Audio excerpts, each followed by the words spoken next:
Welcome back, ladies and gentlemen, to The Pulse. We missed you. We hope that you missed us. We've got a good one for you today.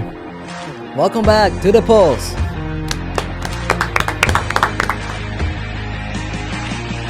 Second episode, boys. Second episode of the podcast. Good. How are we Welcome feeling? back, baby. Feeling great. Glad to be back. Ready to get this one Duffy, going. how are you? I'm doing good. What about you? Oh, I mean, after yesterday, you definitely are good. Oh, I'm doing well. I'm doing great. I'm doing Very fantastic. Oh, yeah. Today we're going to open up a little bit different. We're going to start with our very own FGCU. A lot of things to be excited about, like we talked last week. We got men's soccer going on. We've also got volleyball. To start, we're going to go with women's soccer. They got a 3-0 win over Grambling State on the 11th. Awesome win for the women's soccer team, doing very well.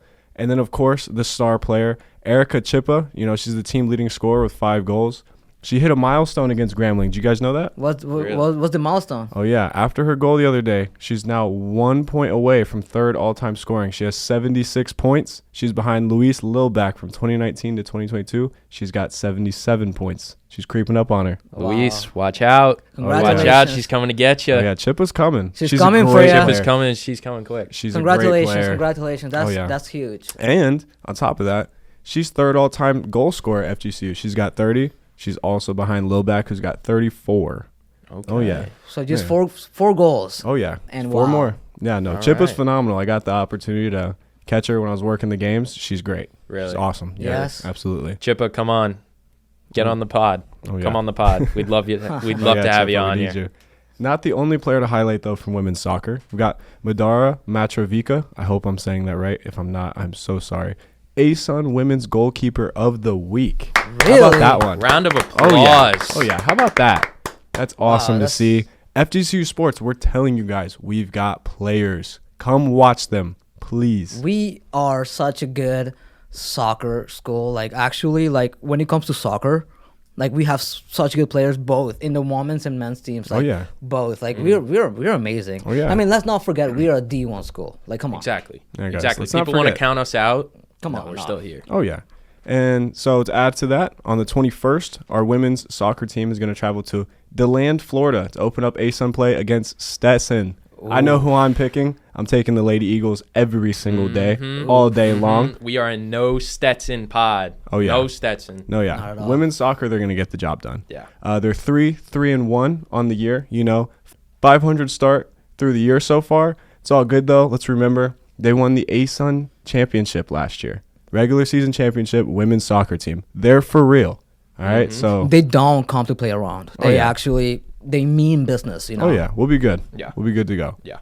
Next, we're going to look at the men's soccer team. Shout out the men's soccer team. How are they doing? Oh, yeah. Second consecutive shutout win. How about that? That's amazing. Dominance. Against who? This time it was over Houston Christian. They won 2-0. Nice. And 2 players named ASUN Player of the Week.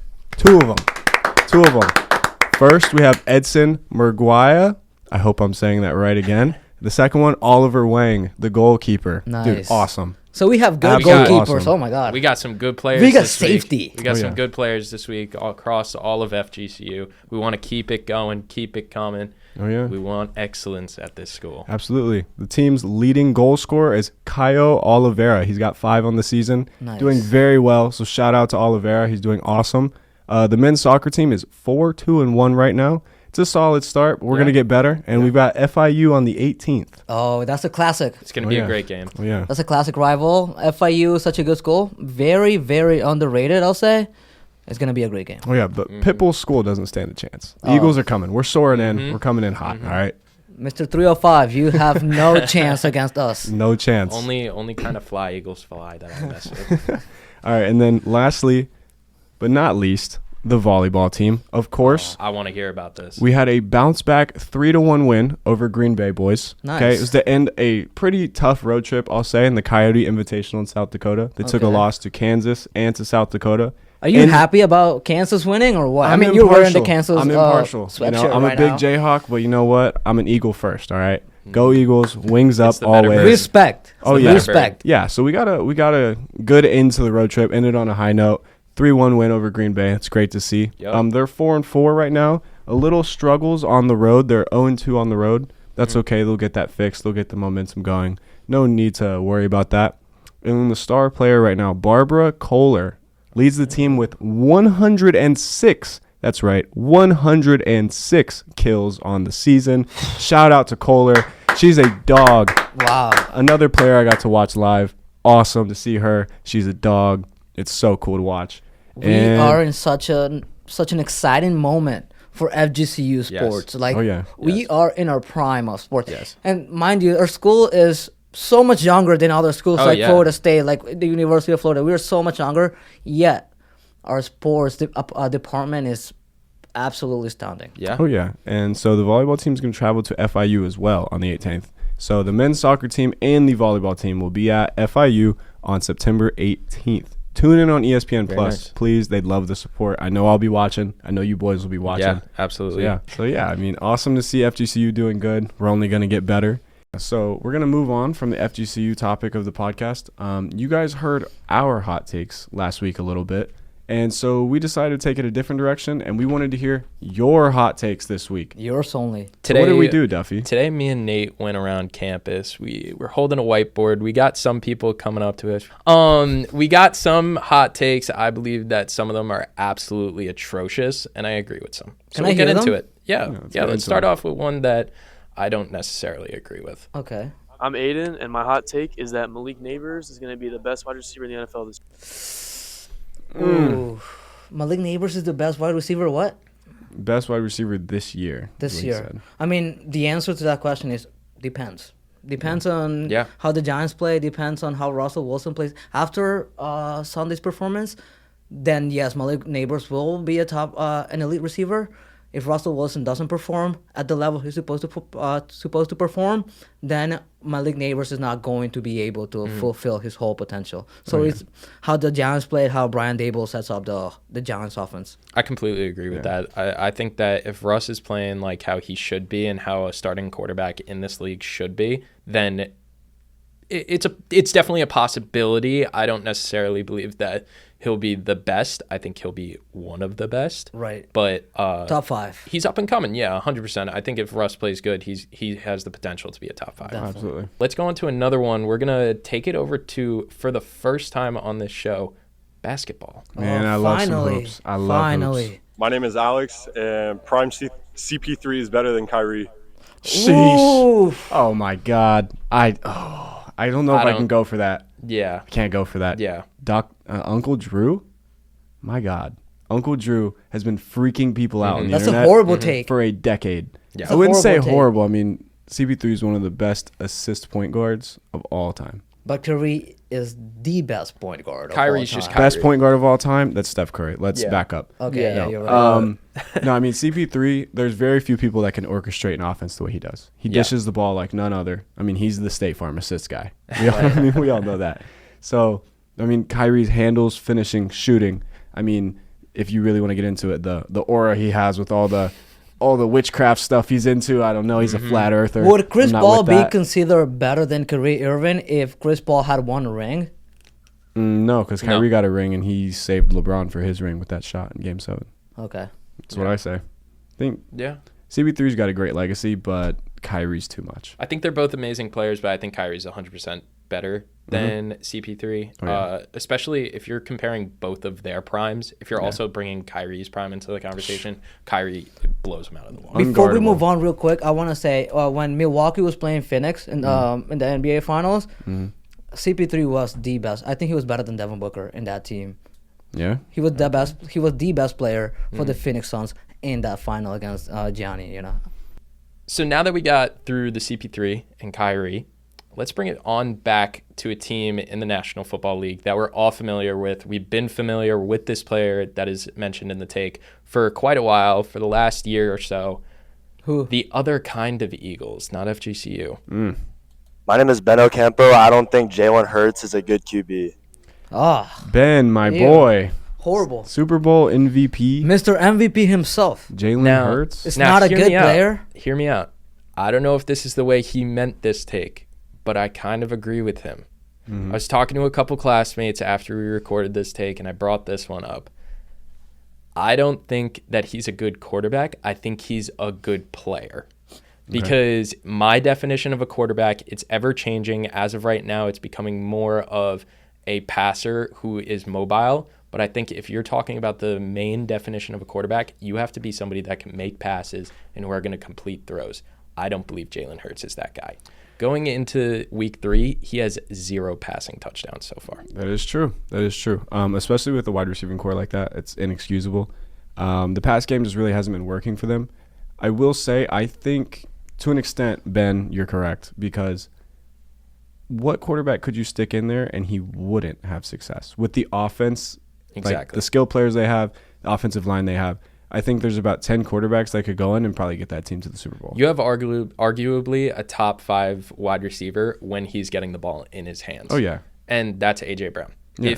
If they have a quarterback that can make those throws, which I believe that Jalen Hurts can, but he chooses not to. Mm-hmm. He chooses to use his legs because they do have a good run offense. But to wrap up the take, I believe that he's correct. Okay. What's the name of the guy that said this take? Ben. Ben. You're absolutely wrong, my friend. All right. Going on to one I absolutely agree with, and it's honestly my favorite take of the day. JP and Wii Sports is the best sports game ever. Yeah, JP. Round of applause JP. for that. I agree with Wii that. Sports is so much fun. Exactly. I'm not going to lie. If I'm with a group of people, I'd honestly rather play Wii Sports than Madden. You ever played Wii Sports, Wako? I'm more of a Mario Galaxy guy myself. No, as far as though, like, Wii Sports is pretty fire. But Yeah. for me, for sports video games, I've always been a big Madden guy. I liked 2K before it got terrible. Yeah. Absolute terrible. Ronald 2000, Ronnie 2K. Lose your job, buddy. You're awful. No one wants to play your game anymore. I think as soon as they implemented, what is it, the city Yeah, oh my thing? God, the park? I don't like it. I don't like it Oh, at the all. park. 2K was good, though. free on PS like a couple months ago. Mm-hmm. It was summer. I had nothing to do. I downloaded it. It was not good. The last good 2K was like 2K16. Oh, yeah. I will say, college football 25 was a banger. Yeah. The best football game I've ever played. I'm not lying. Yeah, I will can stand on I that. can stand behind that. I 20 played at my friend's houses a couple times. Yeah. I think I played with you a couple Yeah. times, and 100%. Oh, yeah. We've played before, and I whooped you bad. But college football 25 is awesome. So that's where I'm going to sit on that. FGCU could be a part of that if they get a football team. Wink, wink. All right, let's move on to another one. A team, Nate, that you are absolutely familiar with. Who could it be? I'm Riley, and I think coming from someone who's a Chiefs fan, I think their reign is up. How do you feel Now, about that? It let me is. take a breath before I say It this. is. It is. Riley's her name? Yeah. Riley. If you're watching, you're not a real Chiefs fan. Only a spy would say that, okay? I believe you believe Chiefs Kingdom is going to come out on top. Oh! I'm never buying that. Ever. I agree. I agree. Not with with Riley. Nate. Not with Nate. Chiefs are done. Chiefs Riley, are done. you're absolutely right. Chiefs Oh are my done. God. They need to get help. They're way too injury, and Kelsey is that. We'll talk about it. Oh, later. and 2. But that They're drop, not. They're that not drop looking was good. that drop was no bueno. No, we'll get into it. But as long as Pat's there, as long as CJ95 is there, Andy's there with his cheeseburgers, the Chiefs are going to be just fine. It's a little rough right now. They got to get through a few weeks, get their weapons back. They'll be just I fine. don't know. I By don't week think- 10, I guarantee you nobody is questioning the Chiefs anymore. I think we'll bring it Okay. back during week 10. I think we'll bring- Consensus, Riley, you're absolutely right. Yep. Riley, you're cooked. Now, I can get down with this take a little bit, but not necessarily hear it. fully. My name is Marcelo, and my hot take is that Lamar Jackson and Josh Allen are never going to win the Super Bowl. Marcelo, my boy. Okay, Marcelo. I agree. With the entire take or with just one of the quarterbacks? One. Lamar Jackson is never winning a Super Bowl. I agree with that. Lamar Jackson, and that's no shade on Lamar. I think he's awesome, but when it comes down to it, the job doesn't ever get done. Now, Lamar's play style, it's so hard to go against, but for whatever reason, his supporting cast always on offense, they let him down. Always. Josh Allen, his defense lets him down. Eventually, him playing Superman is going to work out. But Lamar has showed, like, when the lights get bright, he's going to piss down his leg. All right? I mean, I have a feeling that when it comes to Lamar Jackson, he'll make it to the show. He's not going to wrap up the show. I agree. He's gonna be the kind of guy like Stephon Diggs standing in the confetti watching the other team celebrate. What's going on Instagram so fast. Yeah. He will post that so fast.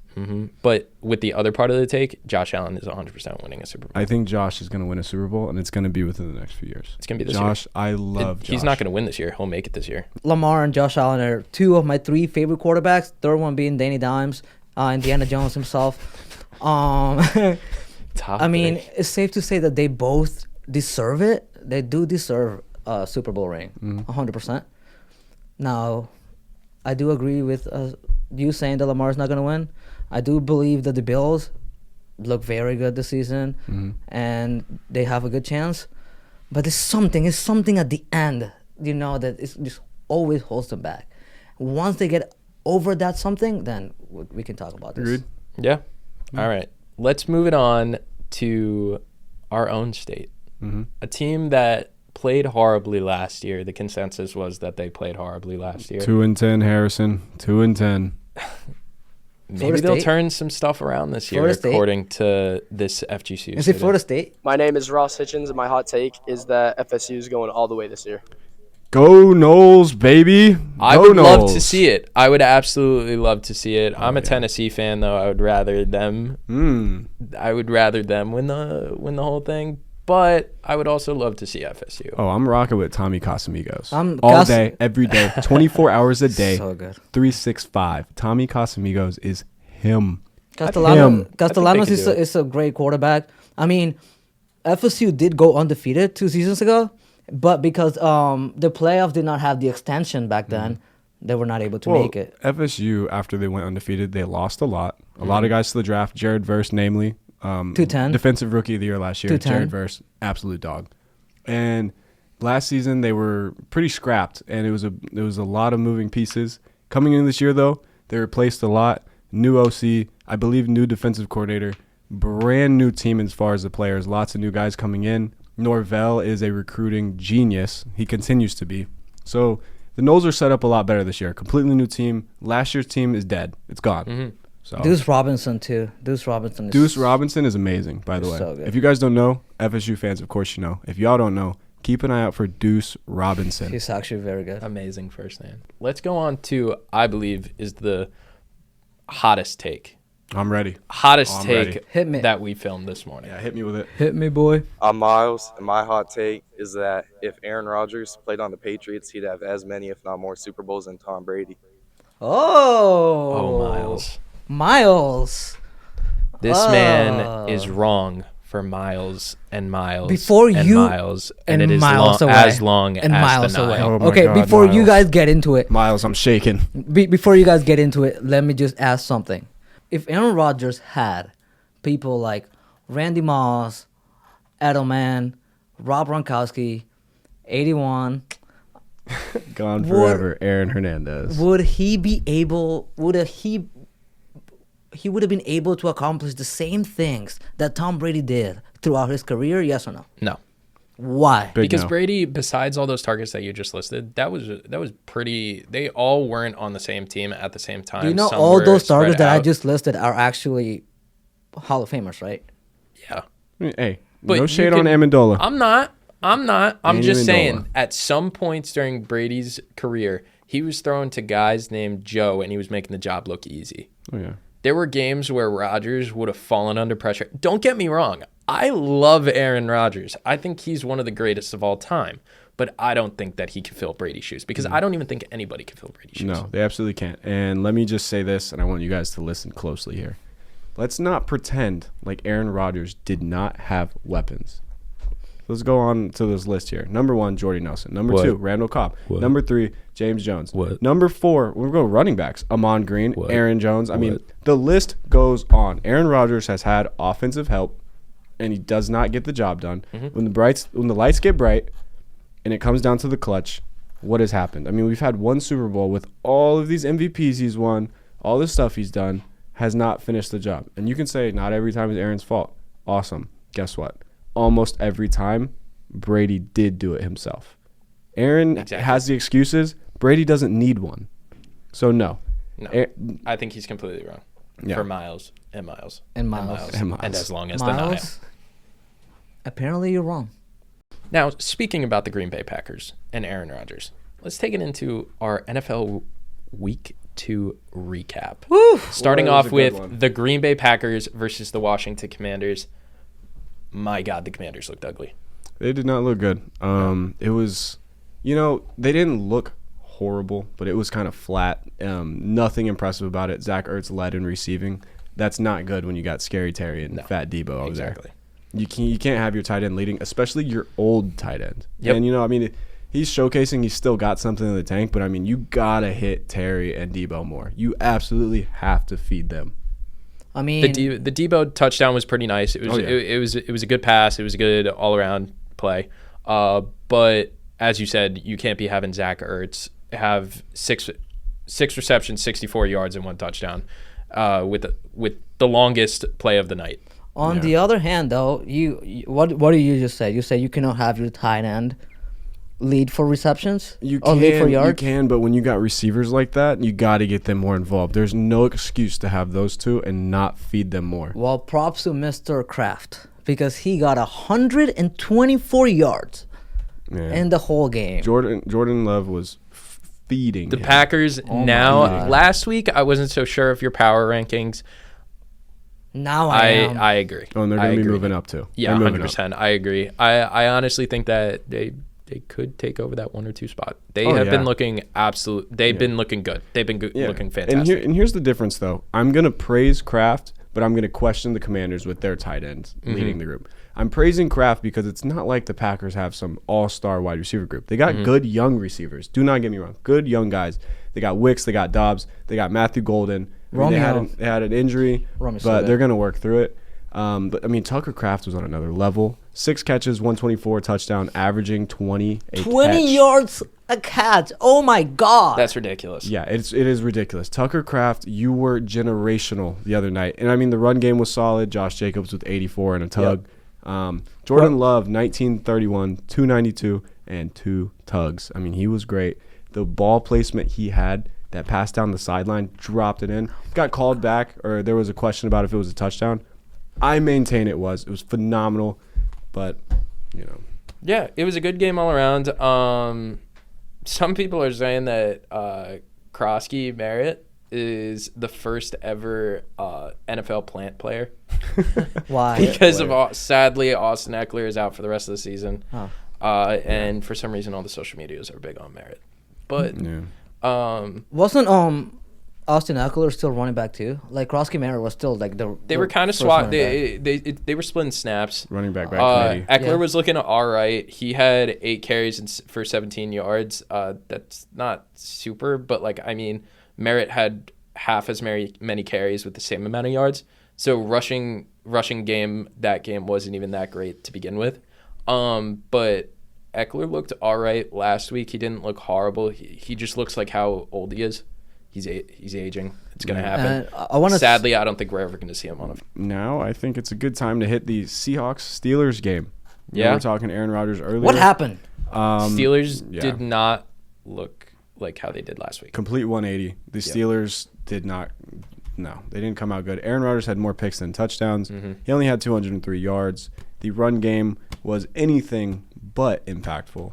And what was that? What is it called? Kick return? Yeah, that was ugly. That is on we're going to have to blame that one on the running back out of Iowa, Johnson. I have no idea what he was doing. Caleb Johnson, phenomenal at Iowa. On that kick return, you got to know the rules. Exactly. You got to know the rules.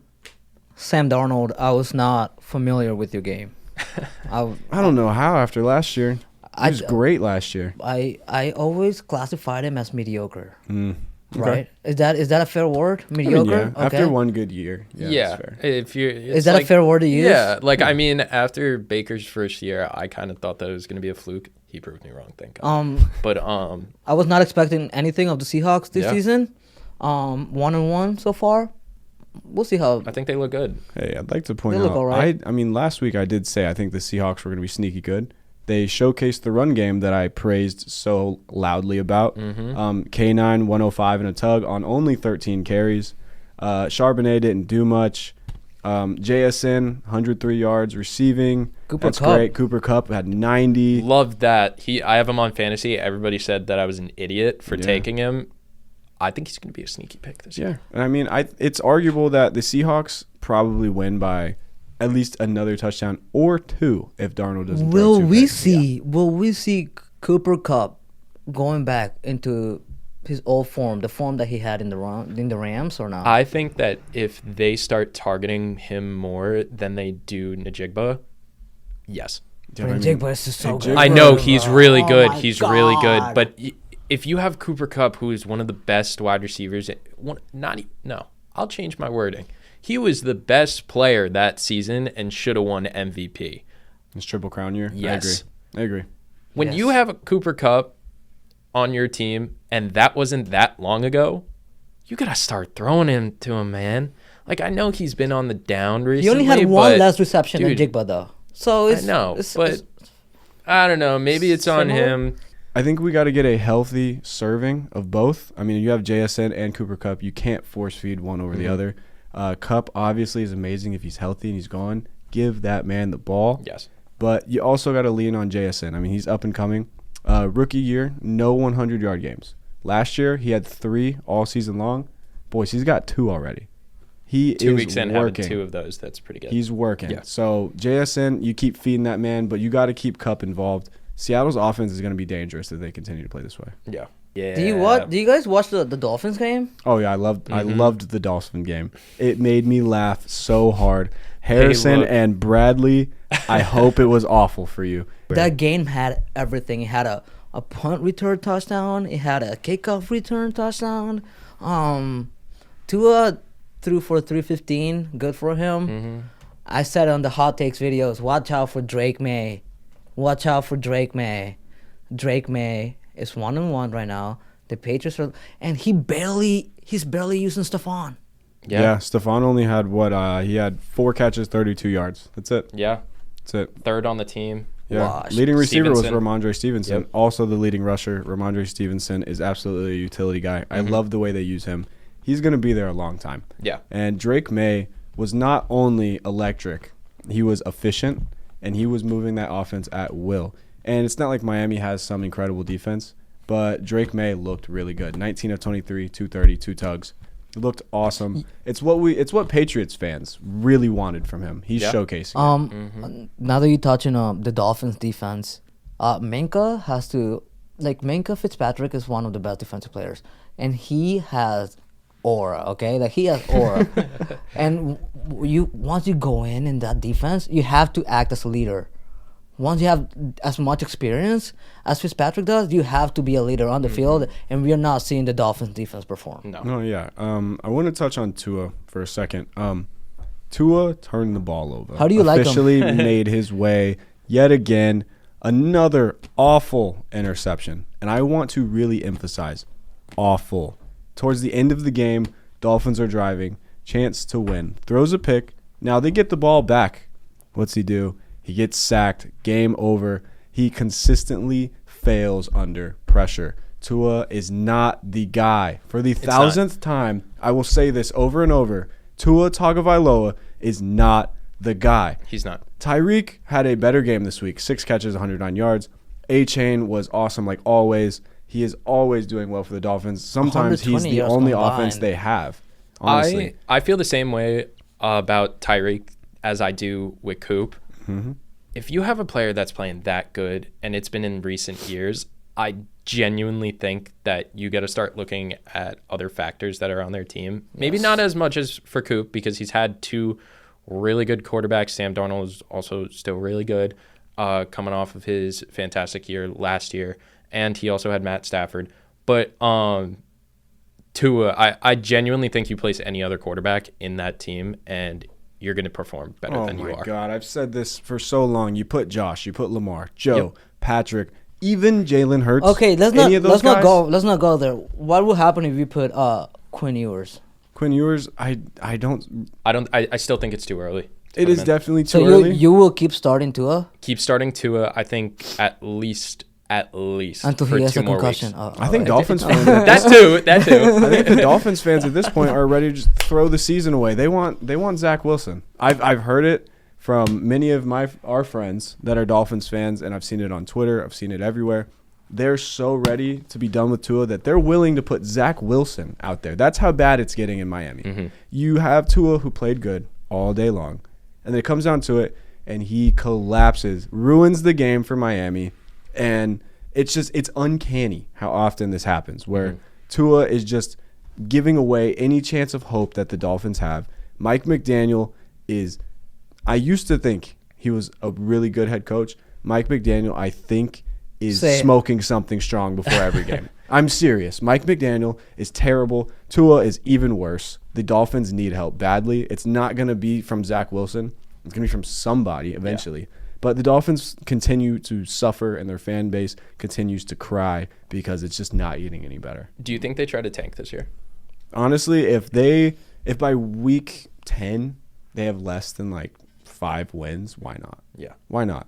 Because the Dolphins aren't coming out of the AFC East as champions. The Bills have it wrapped up already in my mind, if you ask me. So they'd really have to sneak in as a wild card team. Yeah. And it's not going to happen. The AFC's stacked always. I know it's only week 2, but it's I feel like it's decent to bring up. Going into off season, do you think that they'll try and draft a quarterback or try and trade? Please draft a quarterback. Please.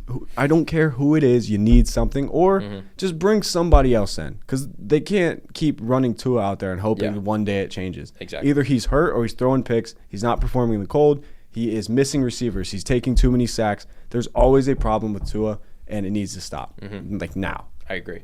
Absolutely. What about the Bengals game, guys? Yeah. Man, Joe Burrow, I'm so sorry. Bengals fans, I feel for you. Yeah. Honestly. It was ugly. How do you like Jake Browning, Nate? Jake Browning. He's not going to be the guy. He's not the guy. However, he's not Joe Burrow. He's not Joe Burrow, yeah. But he threw for 241. He still did get the job done, and he played really well. Actually, not really well. He had 3 interceptions. But valiant effort from Jake Browning is what I'll call it. Especially on the way that you got thrown in. Morale is probably extremely down. I mean, when Joe Shiesty goes down, the place gets quiet. Exactly. No one wants to see Nobody wants hurt. to see the backup going in. No. Nobody wants that. No. Especially on a team that needs Joe Burrow badly. You can't just throw any quarterback in there because that defense cannot hang around. Joe has to be there to score every drive. And now that the Bengals, I'm glad to say, though, somebody went up, somebody has to step up. Your star is injured. You need another star to step up. Yeah, I mean, Jamar Chase. What a beautiful job you've done, brother. You 165 and a tug.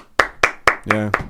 He has to step up. He is the man that his players, his team are going to look and going to say, okay, Jamar is performing, I will perform too. If you see Jamar doing his best, the team will play at his best too. Yeah. Jamar's the leader. Top 5 receivers in the league for sure. Top 1. Top one. Okay. The best. And he stepped up when he needed to. That's a true team player. There's only so much he can do. When it comes down, you need a quarterback that's going to get you the ball. Now, Browning had 241, 2 touchdowns. He also threw 3 interceptions. Yeah. At some point, it's going to piss Chase off.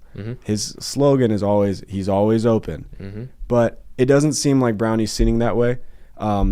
He might have been forcing the ball. I mean, obviously, the backup, high stress. Yep. But 3 picks, he's not going to be able to do that against high-quality teams and them come out on top. I think, honestly, this says more about how the Jags might have just had a solid game last week and aren't really that good. Yeah. I haven't been big on the Jags. I know we're big on ETN, for sure. Yeah, we're big on NTN.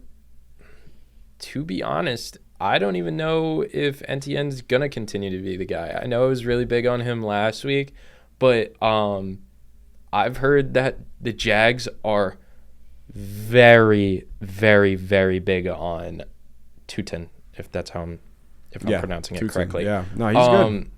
I've heard that they are very big on him, and they want to start giving him more carries and everything and attempts. I think Etienne is definitely for at least the next couple games. He's going to be the guy. But I think after that, if Tutin starts showing promise, they're going to start using him more. Yeah. So what are you guys expecting out of the Bengals now that Joe Burrow's up? I mean, I don't know. You can't put expectations on them. That's so big of a loss. Yeah, it's just like you lost your star player until at least December. 3 months. 3 months. I've heard rumors that they're trying to get Jameis. They're trying to get a trade Jameis through the Giants. Fun. If that was to happen, which I don't think it's gonna, because of the Giants quarterback situation and the not knowing of if Russ is going to continue playing well or if he's just going to fall off again and show week 1 flashes more. But if Winston goes to Cincy, that will be very interesting. I think we're going to see such a Brett Favre kind of situation there where he's going to come in, he's going to throw 1 million touchdowns. He's going to throw 500,000 interceptions. Yeah. I mean, it's going to be Jameis's 30-30 season all over again. But we don't know yet if it's going. No, we don't know if he was to get there. I would love it. I would think that would be I would watch a Bengals game the Bengals are 2-0 right now. If they keep Browning as their starting quarterback, what do you expect? Like, how do you think the season is going to play out? If they keep him in, I think it's just going to be an average season. I think it's I don't think it's going to be great. If he plays how he did, it'll be an average season. They're not going to be undefeated for long. Browning. No. Who do they play next week? They could beat Minnesota next week. I think they could with Browning. The week after, Minnesota didn't look that great. The week after, I'm iffy on the Broncos. I'm still not big on the Broncos. After that, they're playing Detroit on October 5th. Yeah, they wouldn't. They're win that. not beating Detroit. And after that, the Packers, the Steelers. I mean, they're in trouble. Yeah. If Browning is the only guy. I think nearing the middle of the year. Yeah. That's when stuff's going to start going downhill if they have to keep in Browning. And before we move on from this game, I do want to talk about Trevor Lawrence. Trevor Lawrence, this is inexcusable. Yeah. You cannot lose to a Bengals team without Joe Burrow and a backup that throws 3 interceptions when he comes down in a deficit. You cannot lose that way. It is astounding to me that the Jags found a way to lose this game. It is very unacceptable. It is I can't wrap my head around the fact that they found a way to lose this game. Yeah. I mean, he threw 271, 3 touchdowns. He also threw 2 picks. So my guess is he's throwing 1 interception per 100 mil. He's guaranteed. Trevor Lawrence is guaranteed $200 million $200 million on his contract to lose to Jake Browning. The Jags GM needs to be sick. He needs to be fired. It is ridiculous the contract they gave him with the lack of production. I thought it was a bit ridiculous how Liam Cohen, I was big on him last year. He was fantastic in Tampa. I don't think he's going to do anything in Jacksonville. Duval. No, he was yelling at Lawrence on the sideline like a maniac. And then for some reason, the social media team decided to put out a video of the locker room after they lose the game and the speech that Cohen gave. It wasn't even that good of a speech for them to even post that. Why are you posting that? That brings morale down extraordinarily. And it's just like, your fans don't want to see that. No. They don't want to see you being like, oh, man, we lost to Jake Browning and the Bengals after Burrow just went down for the rest of the season. Yeah, No, that's inexcusable. It is. All right, so we just talked about that. So let's transition to another quarterback phenomenon. Who is that, Duffy? Ark of the Covenant himself, Indiana Jones. Danny Dimes, baby. Got it done again. I said last week that this it. was going to be the testament game. Ark of the Covenant. I was big on Danny calls. Dimes No, right now. Danny Dimes is he's on a streak right now. 316 yards, Danny Dimes. He's doing fantastic. I think that now we'll get into it when we talk to the Cowboys-Giants game because we didn't see too much bad from the Giants this week. No, but I think there's a conversation to be made that it's the Giants organization's fault. Absolutely. I think that was this a is the worthy second time topic. that your star player is going to another team and they perform. Yeah. It's only week 2 given, but the way that Daniel Jones is playing right now is not going to be forgotten for ages with the Colts. And as of right now, it's starting to look like they have their guy since Andrew Luck. Let's say they only won by a single point. So on a controversial call, by the way. Yes, I'll Bo say Nix, that. 206 yards. JT, Jonathan Taylor, He's on a tear. 165 rushing yards. Oh my God. They're feeding him to no end. That boy is going to need a big ice 25 bath. carries. 25, but he's averaging 6.6. Yeah, they're and you can't even call them handoff merchants because Danny Dimes threw over 300. Yeah. So I mean, they are spreading the wealth. Their offense is cooking. They're setting up the pass with the run. They're setting up the run with the pass. Tyler Warren with another My incredible guy. Tyler My Warren. guy. Dude. Catching passes, making plays. 41-yard long, man. That's the kind of guy that I want on Don't Bluff the Dub. 4 catches, 79 yards, 19.8 average. Pat McAfee was right. This guy's a dog. Pat McAfee so said good. he's the best player in the NFL. I don't saw know if that he'll go dance that far. McAfee was doing. He was going like, Yeah, no. McAfee, I want to keep seeing that. McAfee said that the Colts are Super Bowl bound. He also said that Warren is the best player in the league.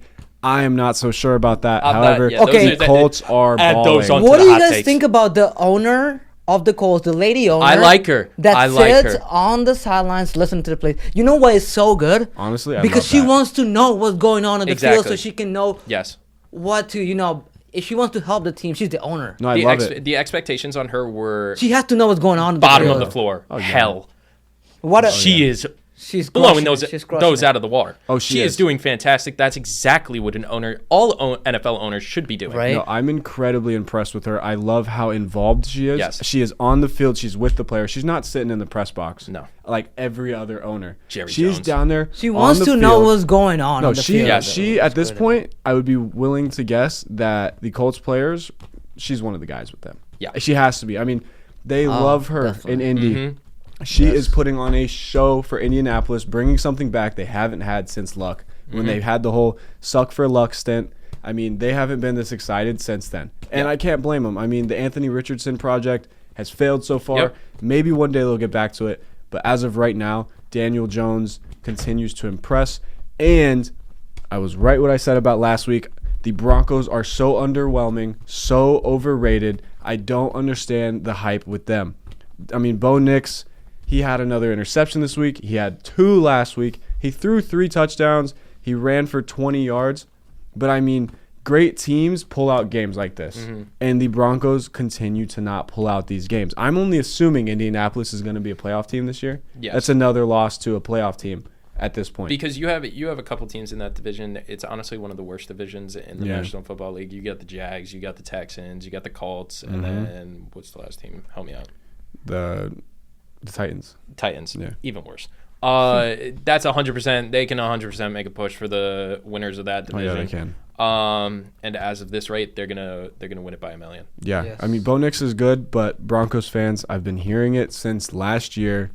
Bo Nix is not Tom Brady. Bo Nix is not Pat Mahomes. He's not Joe Montana. He's not Peyton Manning. Bo Nix is just exactly what we thought he was going to be. He's pretty good, but so far he's not delivering against good teams. I He's hate not how the he. Oregon Bowl. I hate how he was screaming back at Sean Payton. Yeah. I don't think a quarterback like that should do that. That's almost like a temper tantrum towards a parent. That Yeah, was not good. honestly. He's trying to help you out. He's your coach. You're gonna get constructive criticism, Bo Nix. It's gonna happen. No matter what team that you play on, it's gonna happen. Yeah, but I mean, it's inexcusable the way that he's been playing. can- He's not the.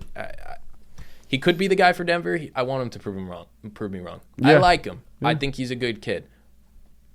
Prove me wrong that he's going to be not the guy. in Denver. Naturally, I don't like him because he's a Bronco. However, I do like the kid, but I'm tired of hearing that Bo Nix is some amazing quarterback. When he's playing good, he's not wowing anybody. He's really not. He's got a good team around him. He's got a phenomenal defense. I mean, J.K. had 76 yards for a touchdown. Troy Franklin balled out, 89 for a touchdown. Marvin Mims. I mean, that was the extent of their receiving game, honestly. After that, it drops down to 24 yards or less.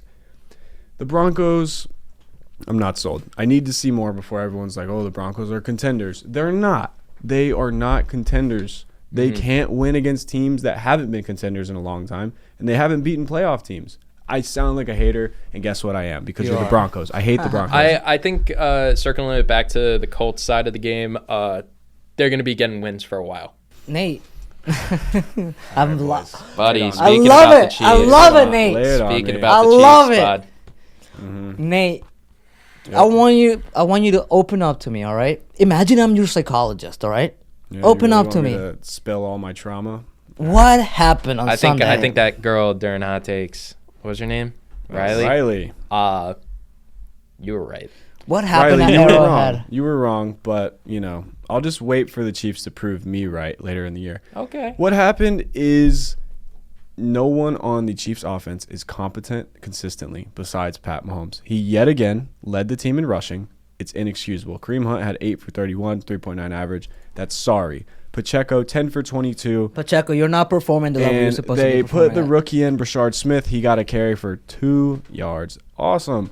And then you get to the passing game. The leading receiver was the same guy who sold the game. Taylor Swift's husband? Yeah. Travis Kelce, Fiance. 4 catches for 61. He averaged 15. He was having a good game up to that point. He genuinely was. After that, it's Tyquan Thornton. 2 catches, 59. One of them was in garbage time almost. Tyquan. And after that, Hollywood 5 for 30. Hollywood had a bit of an injury scare. Yeah. And came back in the game. Guys are not getting open. Guys are not finding their assignments. They're not running routes correctly. They're not catching the ball when they need to. Pat is out there by himself, literally by himself. It's not like he played a perfect game. He went 16 for 29, 187. He had a passing and rushing touchdown again this week. He's proving to be more of a dual threat than we thought, I believe. He's always been an amazing runner in the playoffs. He doesn't usually pull it out until the playoffs because he's a very decisive runner. But now he's having to really put his shoulder down and go out there to get first downs because the wide receivers are abysmal.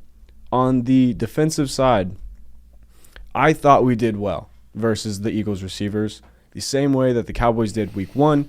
Other than the big Devontae Smith catch on that lob, the prayer that Jalen Hurts put up, all McDuffie had to do was turn around. Yeah. Turn around, and that's an interception. Mm-hmm. They locked him up. AJ had 5 for 27. Saquon had a good game on the ground, 22 for 88. It's only a 4.4 per carry average, but he had a touchdown. And Jalen Hurts was less than impressive. He was disappointing. He had 101 yards through the air and only there was even like a rushing. clip, right? That I think it was Chris Jones that said, "Buddy, you barely threw 100," and then they were talking. Jalen Hurts was like, "Okay, but I still won the game." Like, I will say this: the Eagles looked bad. The Chiefs looked bad. People are gonna say, "Oh, the Eagles dominated this game. They handled the Chiefs again." The Eagles had one good drive where they drove the field, went down, and scored. One good drive. I think this was one of those cases where on paper it's going to look like both teams played bad, and it does. That's exactly what it looks like. But I think it's because they're both great teams going head to head. I mean, it's a rematch of the Super Bowl, for Christ's sake. I think that the Chiefs aren't going to be as good as they've been in previous years, but I don't think that they're going to be a bad team. I don't think that they're gonna lose every game. Nate, Mr. Rumble, what is gonna be the Chiefs' turning point this season? The turning point. Tell me, after starting the season 0-2, how are they gonna turn this around? Basically, what's gonna have to happen is the Chiefs are gonna have to hold on for dear life until Rashee Rice comes back. Because Rashee Rice plays in that game against Philly, I would put my life on the line that we win that game. We needed one viable receiving option. One. We didn't have it. We needed one. Rashee runs down the middle. He's opening up the outside for guys like Hollywood, Tyquan, Xavier Worthy when he's back. We need Rashee Rice back. He is the wide receiver 1. He proved himself last year in the first few weeks before he got hurt. His rookie year, he was awesome. Rashee Rice is going to change things dramatically. Until then, the Chiefs have to find a way to be at least decent on offense. At least decent, which is going to take a few things. Number 1, Hollywood Brown has got to be consistent. The way he played against the Chargers, we need that every week. Right. Number 2, Pat needs to connect on deep balls. We need quick scoring because Tyquan goes down the field, Pat has to hit him. We can afford no mistakes, no misses on offense. Number 3, the defense needs to continue to play how they just did against Philly. The defense was awesome. Do you like They held the Eagles to 210 total yards. Imagine telling somebody that after the way the Eagles just smoked them in the Super Bowl. Right. The Chiefs' defense was back to being themselves. They were holding it down. And other than that, you gotta hope that when they bring back Worthy, and I'm hearing they want him back as soon as this weekend coming up against the Giants. They want him Sunday night. Here he's going to play with a big brace. Giants on Sunday Night Football, big brace on the shoulder. He has to somehow stay healthy. I'm not confident he's going to. He's got such a high chance of being re-injured. Yeah. That's what the Chiefs need. It's a lot of things. But they got to buy in. They got to play hard. They got to help Pat out. If Pat has some help on offense, we will be okay. Okay, talk but to me about... nobody can win without any help. Right. Talk to me about that Kelsey drop. Okay, drop. Mahomes went on the press conference after and said that he was a bad pass from him. From our perspective, pass was right to his body, bounced off his body. What? Walk me through that play. Pat is the kind of guy that's always going to take the blame for that. He is not someone that's trashing his quarterbacks, his players to the media. Excuse me. No matter what, Pat could throw for 500 yards and 6 touchdowns. If we manage to lose, he's going to say he has to play better. Point blank. That pass hit Kelsey in both hands. That play has been ran 1,000 times. Kelsey has scored on that play 100 times. And for him to have a drop like that in that moment was so heartbreaking. It shattered any confidence we had. It was a 17-play drive. The Chiefs were moving the ball. Finally, Pat was getting us down the field. And you see Kelsey open, you see the ball zip to him. You're thinking touchdown, Chiefs are about to go up 17-13. Instead, it's picked. He runs it all the way down the field to about the 40. And Josh Simmons, shout out you for running him down, you beast. Josh Simmons ran 18 miles an hour. Wow. A rookie O-lineman, 300-pounder, 18 miles an hour to catch him. So fast. Yeah. Josh Simmons, incredible display of athleticism. That's inhuman. But I'm tired of talking about the Chiefs. I can't do it right now. Let's talk about your opponents next week, which was also the game of the week. What a game, right? God! What a game. He was dangerous this week. He was. Okay, let me start. Giants country. Let me start. I want to apologize for my words that I said last week. I said that Russell Wilson was a horrible quarterback. And I said that he would get his job taken by a rookie. Now, Russell Wilson threw for 450 yards, including overtime, okay? 450 yards. He was 3 efficient. touchdowns, 1 interception. He was efficient, 30 for 41.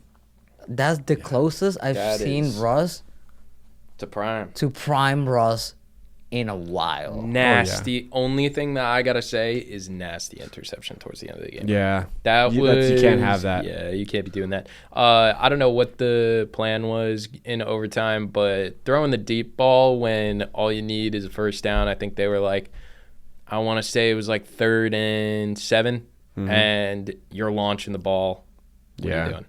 You can't be doing that. Go for the first down. I want to say, I know you were playing great all game. Go for the first. We talk a lot of trash, don't we? Yeah, and I'll stand on it. Okay, and we'll stand on it. And we talk trash when it's right to talk trash, but when a team is performing well, we have to give them their flowers. Without a doubt. They look great. Malik Neighbors, 167 yards. Mr. Robinson, 142 yards.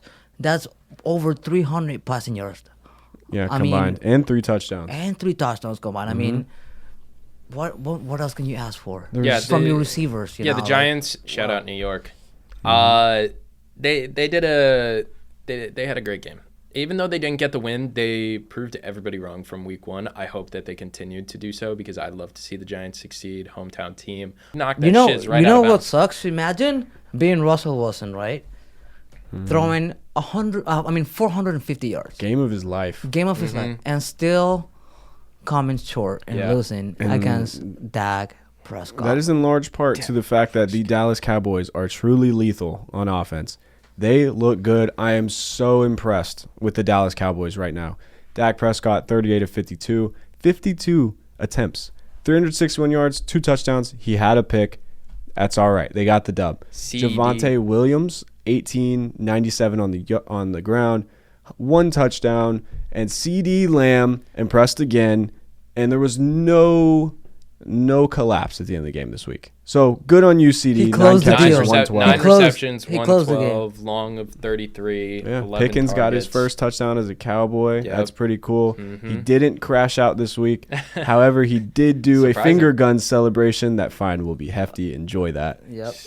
Ja Morant vibes. Yeah, of course Pickens' first celebration as a Cowboy is finger guns. Who could have guessed it? Yeah. Yeah, these players did amazing, but let's talk about the man of the hour, shall we? Brandon Aubrey. Yeah. Yes. Oh, 64 yards. but he's got the second long. and third 4 longest out of field 4. goals in NFL history. Is he the best kicker right now in the league? Yes. 100%. He's No question been about it. money his I entire have him on my career. fantasy. He's been money his entire career. And without a doubt, if that was, let's say, 72 yards, think Buddy it's would going have in. looked like Cam Little during the preseason. I think it's going in. It would 100% have gone in. 100%. That looked like it had maybe 5, 6, 7 extra yards.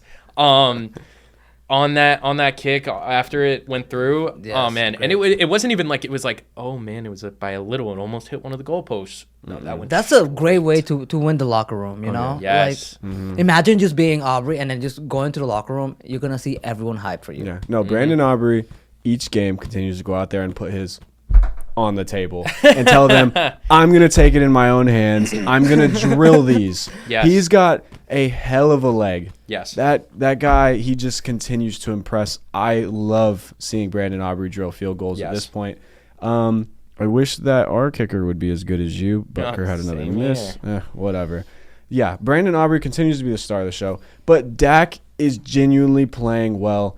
Dare I say, he's trending towards playing as good as he did when he was a rookie and they went to the NFC Championship game. The Cowboys genuinely look awesome right now, specifically on offense. 37 to the Giants after the struggle they just had against the Commanders last week. It's a bit ticky-tack. I'm really not going to complain. It's an overtime win, divisional opponent. It's a great grinded-out game. Yeah. Great. For sure. Fantastic game all around. It was definitely the most entertaining game. For sure. Yeah. And speaking Duff of grinded out games, I believe there's something that Duffy wants to talk Duffy about. boy. Baker Mayfield. Duffy Bake boy. You are formally invited to my wedding when it happens. You're getting the first invitation. You're going to be my best man. It's going to happen. Are we sure he's not the one you're marrying? It might be, to be honest, if he wants to wear a white dress and walk down an aisle to the Bucks theme song, man. My God, it feels good to be a Bucks fan. I mean, Baker Mayfield is definitely the quarterback of the future. We've known this. He's been proving us that that's correct. Bucks look good. Wait, Duffy, before you get into the game, I want you to walk me through what happened with you. You were down by a touchdown. Not a lot of time left on the clock. Yeah. You still had a few timeouts, though. Yeah. Walk me. What went All through right, your mind? all right. What went So- through your soul? Let me tell you. I was going to go out to the bar. Okay. Did you? No, I didn't. Okay. Shout out Mason. I'll go next week. I was going to go out to the bar. I decided to stay home. I was exhausted from the weekend. Also, shout out Mason and PJ. But I decided to stay home, sit in my recliner, watch the game. Throughout the entire game, we looked horrible. Not going to lie. Bucky We Irving looked did not look horrible. Bucky Irving Bucky was Irving and looking Rashad White played so fantastic. good. Our defense looked horrible. Booker! And our offensive line, it's just injury riddled. Like, I mean, we just lost Luke Gadecki again. He just re-aggravated his ankle. I think it was an ankle sprain. Tristan Wirfs is still out. We have one singular offensive lineman that is playing his designated position. Everybody else is playing positions that they never have before this year, including Grant Barton, who we drafted to be a center. Right. Now I believe that he's playing left tackle. But to walk you through that drive, I was sitting in my recliner. I was trying to keep it down for the neighbors, but man, when Baker Mayfield healed an injury And then by stood up. getting and then stood up and started talking. after CJ was talking some BS, dude. You don't talk to the man, the flag bearer, the one that's gonna grab his no square Number in college 6. to do it to the other team. Man, you don't aggravate Baker Mayfield when you got, I want to say they had 2 timeouts left and they're running. They're going full steam ahead like they are a tank engine, man. This team in the fourth quarter is unlike any Bucks game that I have ever seen, any team I have ever seen. I don't even think this guy had a drive like that I've ever seen on the Bucks. Baker Mayfield played exceptionally well, considering his offensive line is basically preschoolers trying to guard NFL players. Slim to none. Man. It's a bad man. He went 25 for 38, 215 yards, 2 tutties, 4 sacks, but that's honestly mainly, because of our riddled with the injuries offensive line. The guy on fourth down, man, that run was ridiculous. When you flipped in the air, we'll play that right now. We'll throw that up real quick. When he does the backflip, no, I don't believe that. It might have been that play, but what I want to talk about during that play is right after he crosses the first down line, he looks like he's about to run out of bounds, and he sees a defender running at him, and he immediately switches his path and lowers his shoulder so that he could try and boost through him and get some more yards. He's a dog. That is dog mode. That is the bull mode, dude. I mean, come on. There is no quarterback in the league that I believe that would go to those lengths. Was to try Baker and win bacon a last game. night? Baker was bacon. The ovens were turned on Oh my maximum God. heat. Oh my God. I mean, The Big the Show was entire awesome last team, night. the entire offense was playing fantastic. I did see Bruce Arians talk about our defense on Pat McAfee this morning. He was talking about how he honestly believes that our defense just let them score the drive before us so that it would wind down the clock and we'd have enough time because we had the timeouts to run and get the touchdown, which I honestly agree with him on. That was the worst drive throughout the entire game that the Bucs defense looked, and they went and got the job done. Like, I mean, it was a great game. I'll even give props to CJ Stroud. He played okay. The 3 sacks were kind of on him. That was a bit atrocious. I do also want to highlight, before we move on to the Texans, again, one more time, Kalijah Cansey. I'm so sorry, man. He is out for the season with the pectoral injury, which that is a gigantic blow to our already injured defense. He was playing great that game. He was playing great week 1. I would have loved to see him continue playing well for the rest of the season. But Texans, man, Nico Collins looked great. I'll give him that. He looked pretty good. Yeah, that nice touchdown in the end zone, quarter of the end zone, tapped the 2 feet. The Texans, I don't think they're anything special. Boring. Yeah, they're Kinda nothing boring. special. Honestly, we could have played a lot better against them. I believe that if we were in their division and we had to play them again, it would be a blowout next year. Yeah, this is another team that I believe is better than the record says. I don't think the Texans are an 0-2 team, but I do think the Bucs are absolutely a 2-0 team right now. Baker is leading the show down there in Tampa. I mean, they are just on a hell of a run. We're on a hell of a run, and we were completely riddled with injuries. We still don't have our entire offensive line basically at this point. Tristan Wirfs, when he comes back, which I believe he will be coming back during the Philly game, that will be a huge plus to our offensive line. And then Chris Godwin is projected to come back during the 49ers game, I believe. Nice. Todd Bowles was trying that's a to win. tease the media a little bit. That's a win. Say Godwin might be back for this game. He wasn't. He definitely was BSing. I want to give a shout out to you because on your segment on the Don't Bluff the Dove, you did say Tyler Warren. Tyler Warren played fantastic, but Buka, baby. Another toddy. A Mecca For Mecca Egg. I honestly think that he's making a run for offensive rookie of the year so far. Absolutely he is. 100%. I would love to see him pick up an award at is Tyler Warren. at the SBC. Yeah, the yards for Egbuka weren't exactly there this game, but he scores again. Big touchdown, I might add. To wrap this game up, Bucky Irving was looking good. Yeah.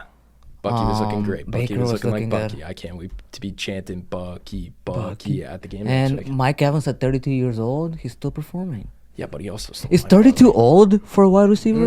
I believe so. It is. Honestly, if we're being so for real, I think that he will.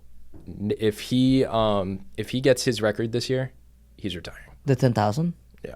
I don't want to be like, I would hate for him to retire this year, but I genuinely think that if we don't go super far in the playoffs, which hopefully we do, and he got the record, I think he retires. Because he's leaving Tampa in the hands of Godwin And what a way! And he's going that's the into best way to retire. Yeah, too. and he's going into a contract year this year, yeah. so Can't blame him. Exactly. Oh, so that was it He for the deserves NFL this week. We had That'll be it for a pretty NFL. good week. It was a great week, besides injuries. So we It had was some a- technical difficulties, but it's brought us closer together. Literally, Yay. we're Hey, all at the same Dub. table. Hi. Let us know if you like this better. Maybe we'll just Yeah. do this. If you like this better, maybe we'll do this. Yeah. But I like you better over there. You're farther away from me. We're all happy because we're close together, but there's some things that we can't be happy about this week, and it happens to be the injury bug, which has bit the league's quarterbacks yet again. We're going to the hospital, boys. We are now at a total of 5 starting quarterbacks facing injury. We already knew about Brock Purdy. He's going to be sidelined for a few weeks. But now we've got some more, and a pretty big one. Yeah, now we've got Joe Burrow, as we mentioned earlier, who's probably out until December. We also have Jaden Daniels. He's got a sprained knee. We have J.J. McCarthy.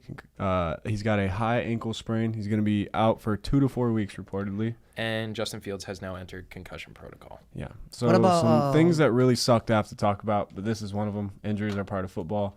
But specifically to talk about the Joe Burrow injury, because that's really the big one. That's a low blow. It definitely's got some comparisons here. As some of you may have seen over the past couple days, the media has been comparing Joe Burrow's recent days in his career to Andrew Luck's final days in his career. Here are some stats for you guys. Quarterback contact is the furthest stat apart between the two, with Andrew Luck at 828 and Joe Burrow at 634. But here's where it starts to get closer, or even more far on Joe Burrow's end. Contact percentage, Joe Burrow is at 20%. Andrew Luck was at 21%. Sacked, Joe Burrow is at 201. Sheesh. Andrew Luck was only at 174. Wow. Only. And pressure Only. percentage, Joe Burrow is at 27%, and Andrew Luck has one more percent at 28%. Wow. So it's something that the Bengals organization needs to talk about, and it's definitely absolutely something that they need to fix. Yeah, you never want to be compared to Andrew Luck when it comes to the injury bug. Everybody was heartbroken when Andrew had decided to retire. He was heartbroken. He was sobbing in his interview and his retirement speech.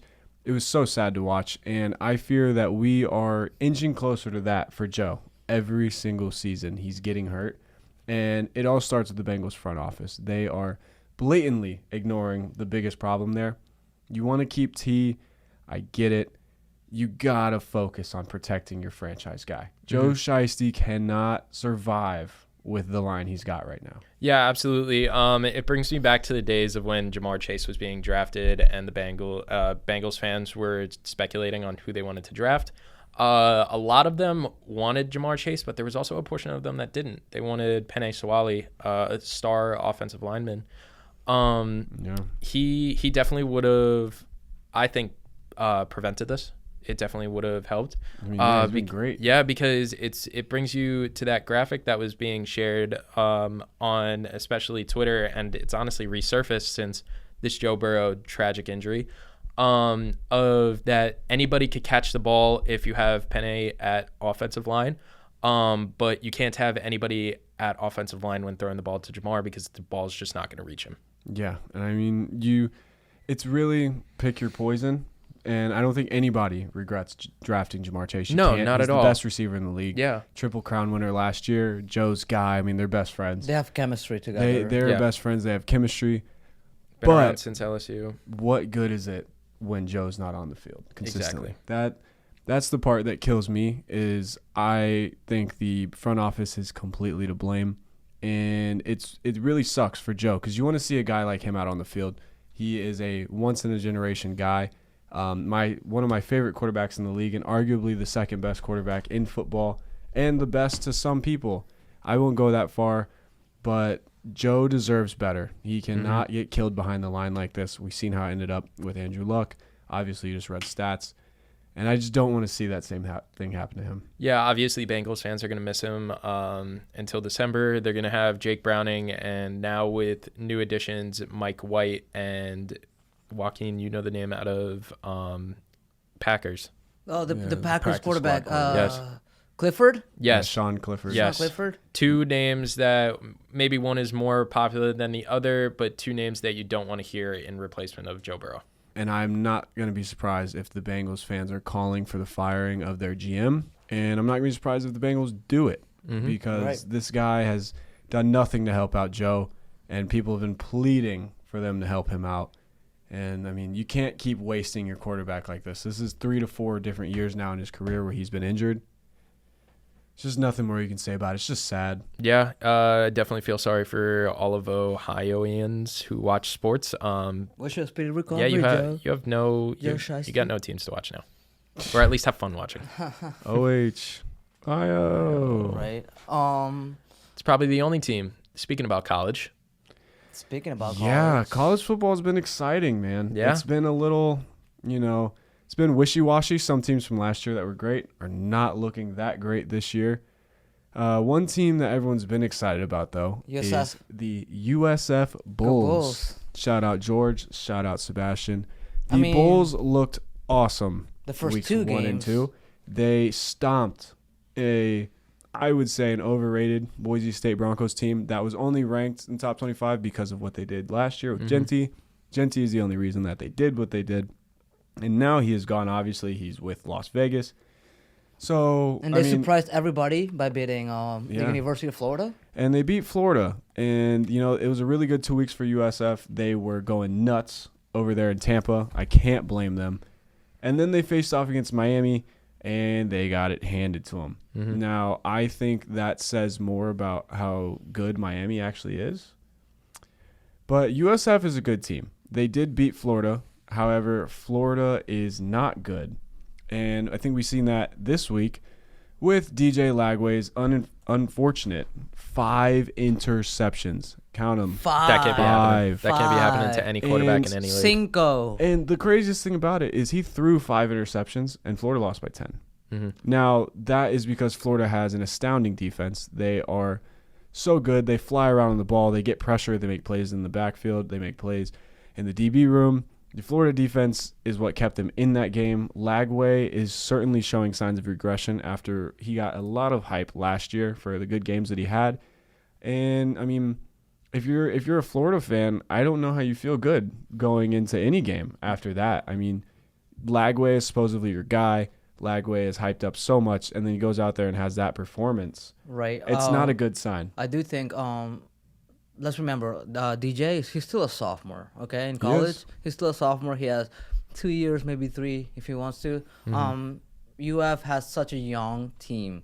Like, most of the star wide receivers, most of the star offense, most of the star defense are freshmen, sophomores, So UF is going to be an exciting team to watch in the next this year, the next year, and the year after. No, I will give UF some grace because they have the hardest schedule in football for the second year in a row. That schedule is daunting. I wouldn't expect anybody to really have that great of a season with that schedule. Right. And on top of that, Billy Napier continues to disappoint and just drive Florida into the ground. He won't give up the offensive coordinator spot. I don't get it. Stop calling the plays. Hire somebody. It's very obvious that you need somebody else calling the plays. Billy Napier, please stop. You get asked this question every year. Are you going to give up the job? And you say no. It's about time you say yes, because a generational talent like Lagway should never be confused in an offense. And with you at the helm, he's looked nothing but confused this season. Right. So that's got to stop. To touch on the other Florida team, the Florida State Seminoles, everyone is big on the hype train of the Florida State Seminoles. And they should be. They just played a small school, and they ended up winning 77-3. However, it's a hype-up game. You love to see that if you're a Nole. That means that they're beating the teams they should, and by a lot. And I expect to see the Noles to continue to do this. They're playing Kent State next week. Casamigos! Playing Kent State next week. I'm going to continue to take the spread for Kent State. They have covered my spread twice in a row. Oh, my God. We watched that game last week, didn't we? But, yeah, the Florida teams are looking good outside of UF and their struggles. I think there was something better. The game to watch was Tennessee and Georgia. Wish I was on a Rocky Top. What a game Tennessee and Georgia was. It came down to the wire. And I am struggling to see how anything else could be game of the year at this point.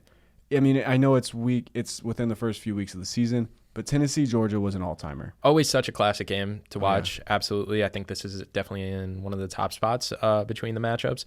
But as soon as I saw that kicker come on the field, I knew he was missing that. You never trust a college kicker. Nope. I don't care their percentage. I don't care how many field goals they've made. I don't care how many girls they're with off the field. You do not trust college kickers ever. I thought it was kind of wild that he completely missed. Like, I mean, my God, wide. What was that, 25 yards? Around there. It was about 25 yards. And then you go into overtime and you go straight down the middle on a 45-yard kick. Yeah, I mean, it's really unfortunate the way that it played out. It was 44-41. Georgia got the W. Generational game, like I said. Gunnar Stockton, the replacement after Stetson Bennett, is gone now, and after Carson Beck got hurt. 304 for 2 touchdowns. Great performance from him. Leading rusher, Nate Frazier. Gunnar Stockton right behind him. You had Colby Young at 73. Zachariah Branch with 69 and a tug. London Humphreys, 59 and a tug. So he's spreading the ball around good. The college atmosphere is absolutely electric, especially at Rocky Top. There's not really quite something like it. Rocky Top, Joey baby. Aguilar, besides the 2 picks, he had a good game. 371, 4 touchdowns. I mean, good for Tennessee. I mean, Georgia's a good team. You lose that game, you lose to the number 5 team in the country. You don't beat yourself up over that. The only person that's probably not feeling too great is that Tennessee kicker. He definitely did not go to class Max on Monday. Gilbert. Yeah, that's. I don't know how if a college football player is listening, I don't know how you do it, buddy. If you're the star of the show and you make a massive screw up like that, and you go to class, it through 10 a.m., huh? Oh man, if you make it to your 10 a.m. class, props to you, dude. Damn, I would never be able to do that. Imagine walking around campus, everyone's just looking at you. Oh, you lost us the game. Probably gonna get a football to the head, to be honest with you. It might be wide right too. Who knows? Well, one guy that's gonna get some praise, and I think was the standout player of this game, was Chris Brazzell II. 6 catches, 177 yards, 29.5 average. Wow. 3 touchdowns. Nice he stats. was electric. I was watching this game, and they're consistently calling his name. I mean, that game I would compare it to the Bama Georgia game from last year. Yeah. It was you're on your seat the entire game. It was awesome to see, and I hope that we're going to get more. And I know we will, because it's college football. It gets better every single week. There's nothing quite like it. Yeah. As we said last week, we're pushing, obviously, graphic-wise. You guys can maybe even tell that definitely is improving since last week. New profile picture, too. Yep. Yeah, new profile picture. We got new a segment intro. coming out. I'm debuting. You guys finally had me working. New segments coming out, new intro video. I mean, everything's just going to keep advancing. So please stick with us. Please keep checking us out. We want you guys to know that it's only been 4 days since we started the podcast, okay? Yeah. It's only been 4 days. We're now recording for the second time. We've got multiple segments out. It only goes up from here. It was a pretty quick turnaround for a project. We really kind of stunned you guys with that one, put it out there pretty quickly, and we're like, hey, check us out. And you guys you've been showing love, and we really, really appreciate that. We hope that you're enjoying this as much as we are. Go Eagles. It's going to be a great year. I'm going to try and see if we can get the FGCU women's basketball coach on here. We want you on here. Have you. I'm begging. I will do literally anything to have you on here. From you. Yeah. We all want to meet you. We want to talk to you. We want to get the news out that you're a fantastic person and a fantastic coach. They want to get to know you. Excited. We're ecstatic. With a coach that was able to lead Caitlin Clark the way that you did, we know that things are only on the come up for us at FGCU, and we just want to highlight that. Go Eagles, man. Things are on the come up. It's going to keep getting better. If you guys have any suggestions, please let us know. Yeah. We would absolutely. We want this to be a show for the students. We want this. This is all about you guys. It absolutely is for you guys. Thank you guys for tuning in. Thank you for another amazing week. We have a bunch of segments coming out for you guys. We will be recording next week. So please stay tuned in. Give it a like, subscribe, follow. This has been The Pulse. Chon, chon, chon.